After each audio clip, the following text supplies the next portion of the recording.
Dipan Mehta, director at Elixir Equities, is with us now to talk about all of these stocks, and there's so many of them in the news this morning. Dipan, great to have you on the show. Hope you had a good midweek break.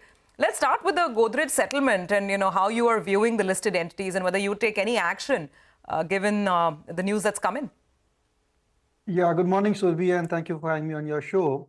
Yeah, it was a good midweek break, but I think too many holidays last April and this, so time to get down to business.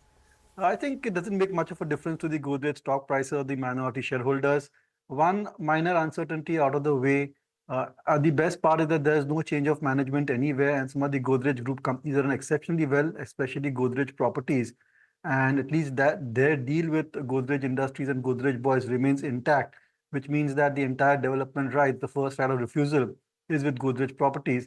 But nonetheless, I think Godrej Properties has been diversifying away from the Godrej Group land bank as well. So that risk factor also has got mitigated over the past few years or so. But I think it doesn't make much of a difference to the valuations or the business trajectory of the listed Godrej Group companies. All right. Hi, Dipan. Good morning and good to see you, Ben. What do you make of KOTAK Mahindra Bank? I have a big name, Mr. Manian, moving on. And, obviously all eyes will be on Federal Bank as well. But what do you do with KOTAK Mahindra Bank? And I ask you, because the stock has been a relative underperformer, still it's not cheap. It trades around 2.4 times price to book. The NIMs could be under pressure. The ROAs as well could get a little bit diluted. So what do you do with the stock at current levels? Will you look at maybe doing a month-to-month investment or periodic investment, or do you say there's too much of fogginess out there? I'd rather stay away. Yeah, good morning, Nigel. I know that Kotak Bank is going through a rough patch. Of course, they had the regulatory action a few weeks ago, maybe about a week ago or so. And then we have this designation. But look, Kotak Bank is a very strong institution. And if they can manage the exit of legendary banker Uday Kotak, then this is also something which they can easily, manage and overcome, if at all. At the same time, I think that, the new CEO has to really try and drive the bank growth rates higher. The reason for the underperformance has been the conservative kind of lending practices. They have, of course, protected their the NPAs, and even during bad cycles, their NPAs have always been under control. So it has to be a fair balance, I feel, as far as Kotak Bank is concerned. And valuations are now very, very comfortable levels. Great technology platform, a lot of value being created in subsidiaries as well. So I'm not that negative on Kotak Bank. It's just that I can't find any buy triggers. So for the time being, I think if you're invested, remain invested. But from a fresh investment perspective, I think there are lots of interesting companies within the NBFC and the bank space. Smaller players, I think they should do very well over the next 2-3 years and provide the outperformance. What about, Dipan, hi, morning. What about Federal Bank? That's the other one, the other side of the coin, at least in the very near term. Abhishek had reported that, Mr. Manian was one of the candidates who was kind of to be considered for the top job at Federal. Of course, we don't know if that's where he's headed, but any thoughts at all? See, I think from Federal Bank point of view, it may remove one uncertainty because the present CEO was also quite dynamic, or rather is quite dynamic, and he had scaled Federal Bank pretty well over the past few years or so. Valuations are very attractive for Federal Bank. So I think once this uncertainty is away, and if you see good performance coming through, there's definitely a case for re-rating of the P multiple of Federal Bank. The size also is just right, which means that they can grow at that 15 to 20%. For many years or so, and they have the access to a larger market. If they just go on increasing their footprint as they have been, I think they should be able to sustain the growth rates. Oil has seen a large fall, and this is a slightly question for the very near term, but it's a big fall. The largest single-day slide since October last year, 5%.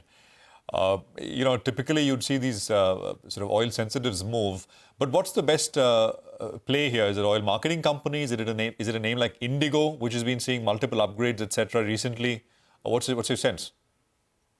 Shant, I'd go with Indigo any day, but first a disclosure. Flying with Indigo any day.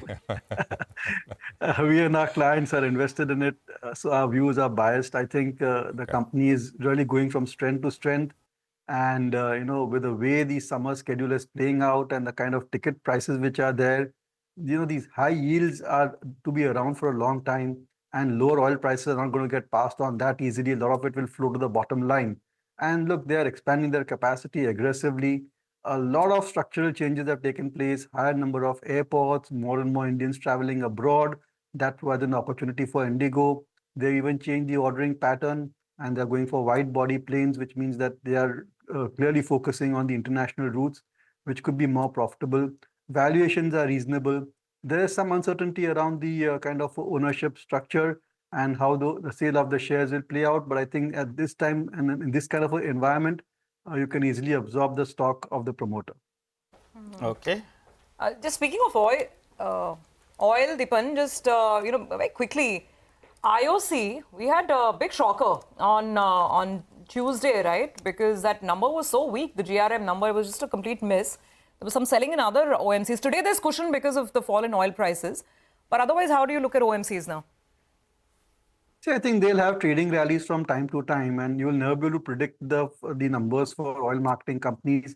And structurally, they have been growth creators. So I would just say that look for other ways to play the decline in oil prices rather than oil marketing companies. Dipan, just a word on life insurance companies. We reported on Friday that entire saga on the surrender value is not done. And it's important for life insurance companies because IRDAI is giving it a relook. One had thought that with the earlier March Gazette, there was no change in surrender value.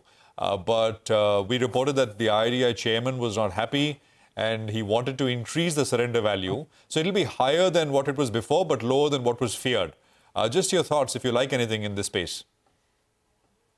See, the insurance business keeps on getting affected by the regulatory changes, and there was a tax change also because of which the base last year was higher. So the insurance companies are struggling with a higher base also of the last fiscal.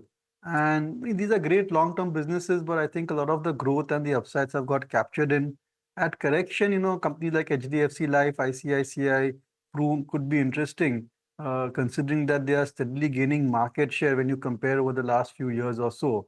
But one of the cheapest stock is LIC. And what we like about LIC is the stock market gains. I think that will have a tremendous positive effect on the value of the company, enterprise value. And certainly there's scope for re-rating of the P multiple or price to EV multiple, given that stock market gains have been strong. And if they're able to kind of show growth rates in their core products, then investors certainly could look at LIC in more favorable light. Dipan, just a few more names your way, right?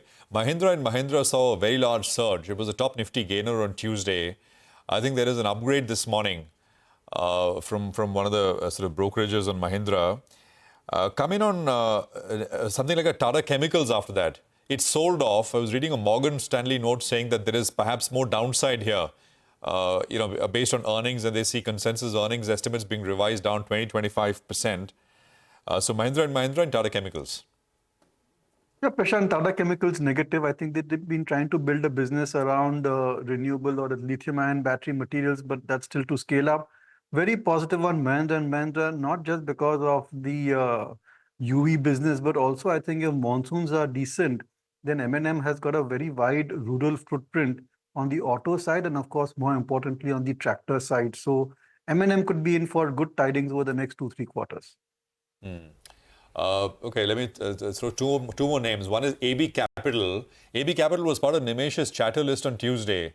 There's some talk that there perhaps may be a large block coming the way, but some HNIs, etc. are interested. So AB Capital and REC reported numbers, and of course, stock was a big mover again on Tuesday.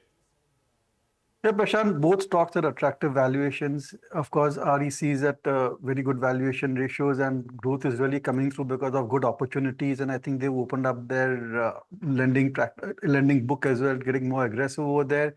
AB Capital, I think, has been a conservative lender and they've managed the down cycles in NPS pretty well. And now that I would say that relatively lesser competitive intensity is there in the NBFC and they're benefiting from that scenario. And again, I think there's a scope for re-rating. AB Capital trades at lower multiples than compared to Bajaj Finance or Cholamandalam, which are equivalent companies. And if they're able to sustain good growth rates, mind you, last couple of quarters have been pretty decent. then certainly I think investors will try and bid up the stock price and expand the valuation ratios. All right, Dipan, wishing you a good day ahead. As you said, we enjoyed that holiday yesterday, but now I get back to work. I think we've only got the voting day, which is not a holiday. And then, in fact, the next holiday is only in June. Wishing you a good day ahead, Dipan. Always a pleasure having you on the show.